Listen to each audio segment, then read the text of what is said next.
A door is made to open, and as this one has no lock, that means that there is a secret way of opening it. And as we don't know the secret, I shall know it in a minute. How? By means of the document. The fourth line has no other object but to solve each difficulty as and when it crops up. And the solution is comparatively easy because it's not written with a view to throwing searchers off the scent, but to assisting them. Comparatively easy? I don't agree with you, cried Ganimard, who has unfolded the document. The number 44 and a triangle with a dot in it, that doesn't tell us much. Yes, it does. Look at the door. You see it strengthened at each corner with a triangular slab of iron, and the slabs are fixed with big nails. Take the left-hand bottom slab and work the nail in the corner. I'll lay 10 to 1 we've hit the mark. You've lost your bet, said Ganimard after trying. Then the figure 44 must mean... In a low voice, reflecting as he spoke, Beautrelet continued, Let me see. Ganimard and I are both standing on the bottom step of the staircase. There are 45. Why 45 when the figure in the document is 44? A coincidence? No. In all this business, there is no such thing as a coincidence, at least not an involuntary one. Ganimard, be so good as to move one step higher up. That's it. Don't leave this 44th step. And now I will work the iron nail. And the trick's done, or I'll eat my boots. The heavy door turned on its hinges. A fairly spacious cavern appeared before their eyes. We must be exactly under Fort Fréfossé, said Beautrelet. We have passed through the different earthy layers by now. There will be no more brick. We are in the heart of the solid limestone. The room was dimly lit by a shaft of daylight that came from the other end. Going up to it, they saw that it was a fissure in the cliff, contrived in a projecting wall, and forming a sort of observatory. In front of them, at a distance of 50 yards, the impressive mass of the Needle loomed from the waves. On the right, quite close, was the arched buttress of the Porte d'Aval, and on the left, very far away, closing the graceful curve of a large inlet, another rocky gateway, more imposing still, was cut out of the cliff, the Maniport, which was so wide and tall that a three-master could have passed through it with all sail set. Behind and everywhere, the sea. I don't see our little fleet, said Beautrelet. I know, said Ganimard. The Porte d'Aval hides the whole of the coast of Étretat and Yport. But look, over there in the offing, that black line, level with the water.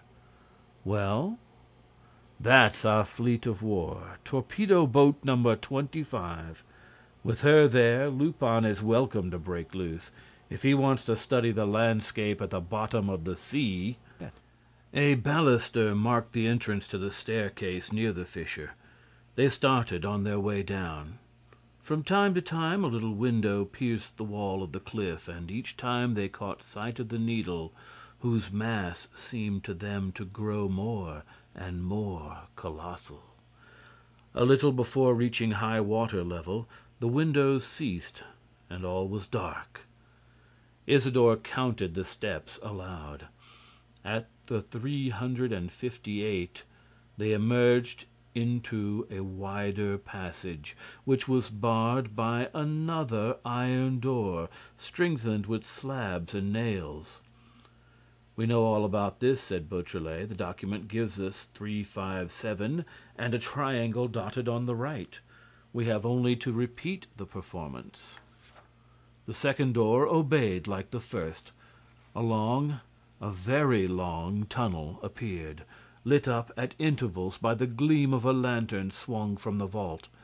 The walls oozed moisture, and drops of water fell to the ground, so that, to make walking easier, a regular pavement of planks had been laid from end to end. "We are passing under the sea," said Beautrelet. "Are you coming, Ganimard?" Without replying, the inspector ventured into the tunnel, followed the wooden foot-plank, and stopped before a lantern which he took down. "The utensils may date back to the Middle Ages, but the lighting is modern," he said. "Our friends use incandescent mantles." He continued his way. The tunnel ended in another and a larger cave, with, on the opposite side, the first steps of a staircase that led upward. "It's the ascent of the Needle beginning," said Ganimard. "This is more serious." But one of his men called him. "There's another flight here, sir, on the left." And immediately afterward they discovered a third on the right. "The deuce!" muttered the inspector. "This complicates matters. If we go by this way, they'll make tracks by that." "Shall we separate?" asked Beautrelet. No, no, that would mean weakening ourselves. It would be better for one of us to go ahead and scout." "I will, if you like." "Very well, Beautrelet, you go. I will remain with my men. Then there will be no fear of anything. There may be other roads through the cliff than that by which we came, and several roads also through the Needle. But it is certain that, between the cliff and the Needle, there is no communication except the tunnel. Therefore, they must pass through this cave, and so I shall stay here till you come back. Go ahead, Beautrelet, and be prudent. At the least alarm, scoot back again." Isidore disappeared briskly up the middle staircase.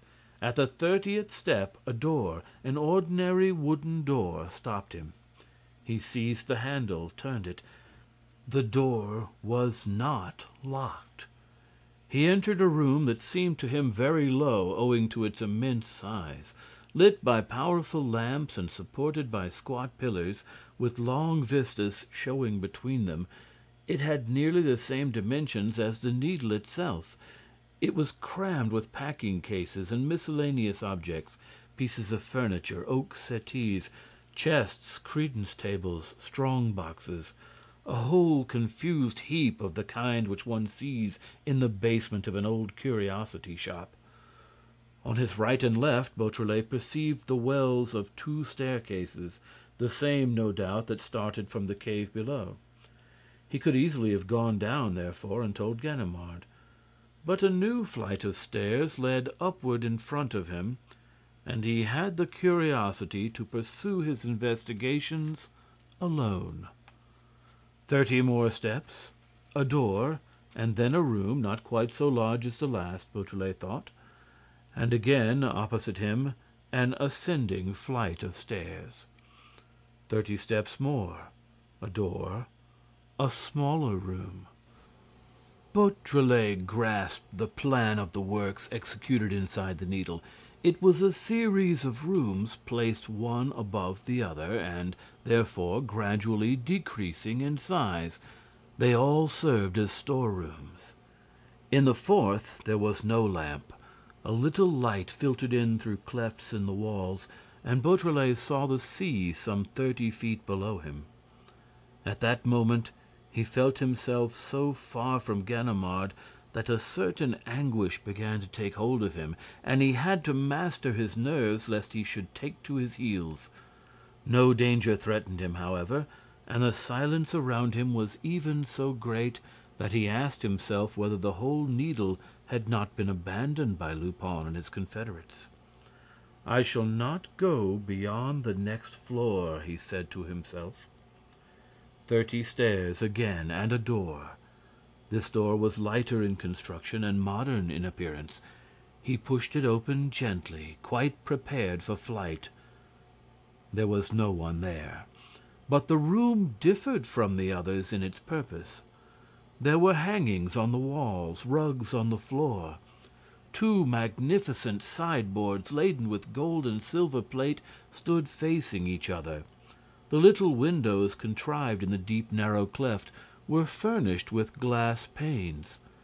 In the middle of the room was a richly decked table with a lace-edged cloth, dishes of fruits and cakes, champagne in decanters and flowers heaps